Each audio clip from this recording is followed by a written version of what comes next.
Hi everyone.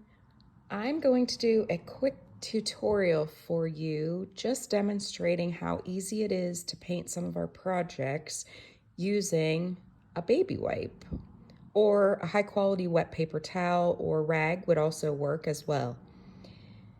I use this method a lot on my projects as well as in our classes, and it doesn't just have to be for these fall projects. You can use this on many different things throughout the year.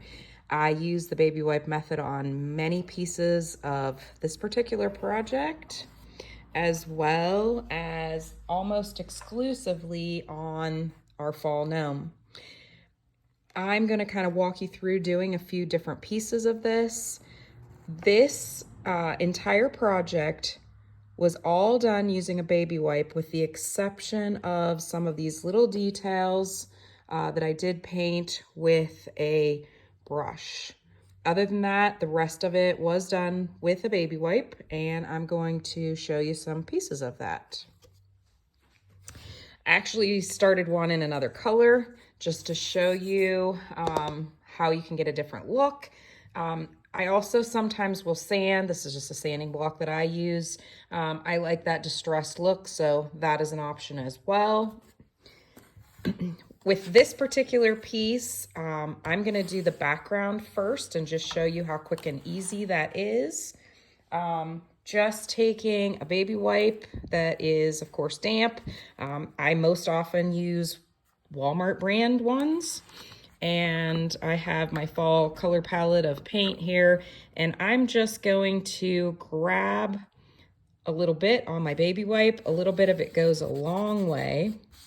The wetter your baby wipe, the more translucent your color will be. If it's a little too light for you, then let your baby wipe dry up or do a second quick coat. But look how fast that goes. I will be able to come back and glue right away if I want to. By the time I'm done with my other pieces, this will be nice and dry. I'm coming down to approximately where the hat is going to be. And as you're using a baby wipe to do this process, you want to make sure that you're not using too much paint.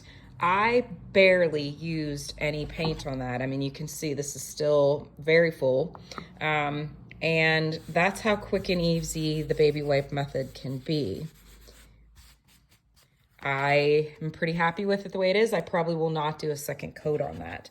This particular project, I'm going to actually just flip my baby wipe around to a clean spot.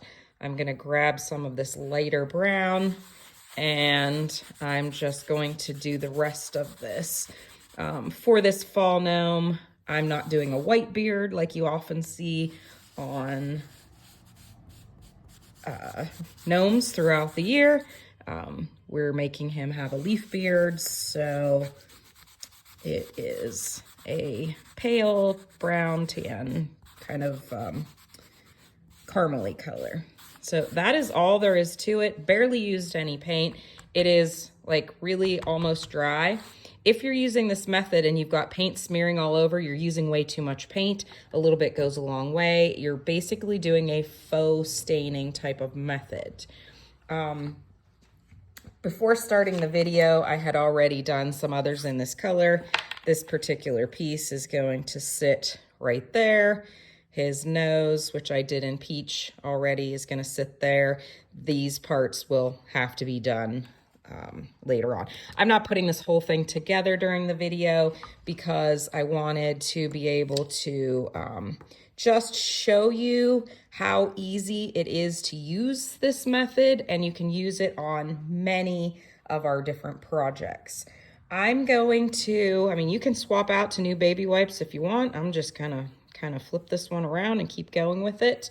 I'm going to grab a little bit of orange, and I'm going to, I think, hit up this leaf right here. And when you get to smaller pieces, it really doesn't require much paint. I try and kind of go from the middle out, just so I'm not dripping all down the sides. You can see, hopefully, those are pretty clean. Maybe I'll bring the camera down here a little bit. So I just base coated it in some orange by wiping it, but I can also come over and grab some of my reds and sort of almost just blot this on. I'm just going up and down, kind of giving it that fall leaf look and blending it in there.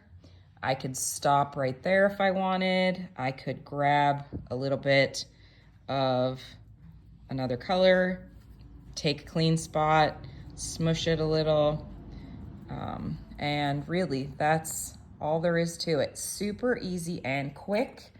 You can also do even some of your words using the baby wipe method. I'm gonna grab a clean one just because I want this yellow. And again, a very small amount of paint. I'm just gonna tap it here at first to kind of get it on there so I don't have a big blob that's coming down the sides of my words. And once I kind of tap some of that off, then I can kind of rub it in a little bit. I kind of like that, I don't know, I hesitate to use the word country look, because I don't think you have to have country decor to decorate with this style, but it's more muted. It's a little bit maybe antique-y looking, distressed looking, but that's it. Like, that is on there. My edges are pretty clean. If you get a little on the edge, you can, wipe it off with your baby wipe. Barely any paint is what I've used here. If you want to, you can take a tiny little bit of another color and you can kind of almost give it some dimension by just wiping that on there. If you get too much, just find a wet spot of your wipe and you can make those adjustments. Okay, so quick and easy. Again, you can do shading and highlighting with other pieces. It doesn't have to be this project, doesn't even have to be fall. You can use this baby wipe method on many different things. If you get too much paint, grab a clean spot. And if you don't want to see any wood grain, and some wood shipments have more grain in them than others, so when we cut our pieces, we kind of like try to work around things like that, but some have more grain than others. If you don't like that look, let it dry and do a quick second coat. It definitely, to me, is easier to do than painting with a sponge or a brush. So you'll often see me doing this method with the baby wipe. So once I get all these pieces put together, he will end up looking like that. And I will come in, like I said, with a brush, and I will add some of those tiny little details that you see here, super easy. I often use the end of a brush to add in our dots here. So another thing that you can do to add some detail. So this method can be done with many of our projects. Barely uses any paint. It's not really messy. My hands are pretty clean. And just a couple wet wipes will do the trick. So if you've never tried painting with a baby wipe, you might want to give it a try. Thanks.